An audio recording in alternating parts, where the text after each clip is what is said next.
Welcome to video number 7. We're going to talk about on-page consistency via WordPress plugins. Now, in video number 5, we talked about site structure. In video number 6, we talked about filling that structure with content. Now, before you actually add those content to your posts or your pages, you want to make sure that you install a specific WordPress plugin called Yoast. And Yoast SEO is a plugin that we actually tested. We have gotten better results with Yoast than the other WordPress plugins, and this has been going on for many years. So what I want to do in this particular video is show you how to install Yoast SEO, what settings you should use, because there's all sorts of different settings and other settings within your WordPress site to make sure that your site is going to be search engine friendly. And once you've installed Yoast, the nice thing is that you don't really have to tweak anything else again once you have set everything up and it's done. All right, so let me show you how to do that. Now, before we go out and we install the Yoast SEO plugin, I want to say that before doing that, you want to head on over to the writing section. And under the update services, you're going to see one ping URL. So what this is that you want to do this when it comes close to the time that you begin to create posts and pages so that you can alert the search engines that, hey, I've got new content. So what you want to do up until this point is click on update services, and they're going to give you a list of URLs. So all you have to do is simply highlight that. We're going to copy it and head back over here, delete that and paste that in here and click on Save Changes. So that's what I would do. And the next thing I would do is when you click on reading here and you scroll all the way down to the bottom, you're going to see search engine visibility. I would check this if you are not ready to be released to the public. So if you're not ready for the search engines to index you or to come to you and say, hey, I'm a new site, I've got all this content, I would check this. Now, up until the time when you are ready to start posting and adding content, then I would deselect that. All right, so that's typically what I like to do. So that way, when they come to your site, when you have a lot of content, they're like, wow, I've discovered a new site with all this content. I'm going to index you properly. So those are the two things that I like to do before we install Yoast. Now let's go ahead and install Yoast SEO. And what we need to do is go to plugins, go to add new, and then under search plugins, we are going to search for Yoast. So just type in YOAST, and you're looking for Yoast SEO, this one here. So you could also type in Yoast SEO. But this is the one that is going to be from Team Yoast. It's got 1 million active installs, highly popular plugin. So just go ahead and click on Yoast, install now. Click on activate plugin, and in a matter of seconds, typically, you'll be good to go. Now it says huge SEO issue, you're blocking access to robots.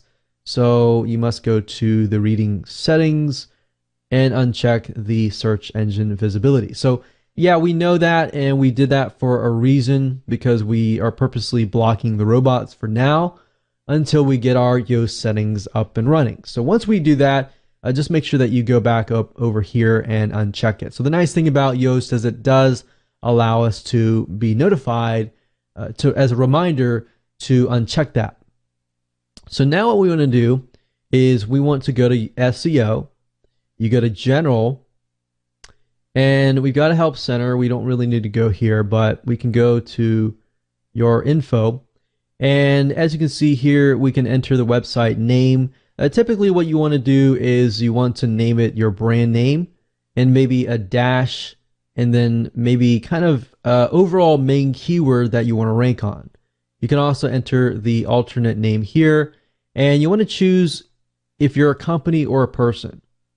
This will allow Google to get a better read on you if you're a company or a person. So if you're a company enter the name of your company, and then of course upload a logo and try to fill in as much detail as possible. If you're a person, then of course enter your name here. And then of course you can go to Webmaster Tools, and you can use these boxes below to verify different Webmaster tools. So we got Alexa, Bing, Google Search, and Yandex. And of course you have security. Now, the specific settings, the titles and metas are important. So if we go here and we go to homepage, typically I like to leave this as it is. Post types, we have templates. Now, what this means is that every time you create a post or page, the title will show up, the page and the site name will show up as well. So if you only want the title to show up, you can always delete all of this. But typically I like to leave everything as they are because they've done a lot of testing to know what works and what doesn't really work. So Meta Robots, we can index it.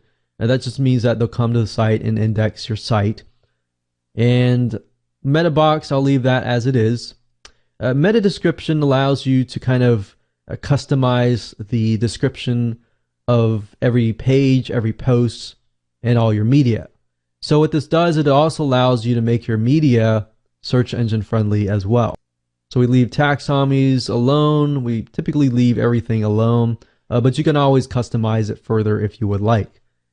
And then of course we have social optimization. So if you do have a Facebook page URL, it's a good idea to enter them here, specifically because Google likes to know that if you are a brand name, that you have other social properties that could possibly be linking to you. And if you can enter Facebook, Twitter, Instagram, and your other URLs here. And of course, you can customize it further as well. Next, we have XML sitemaps.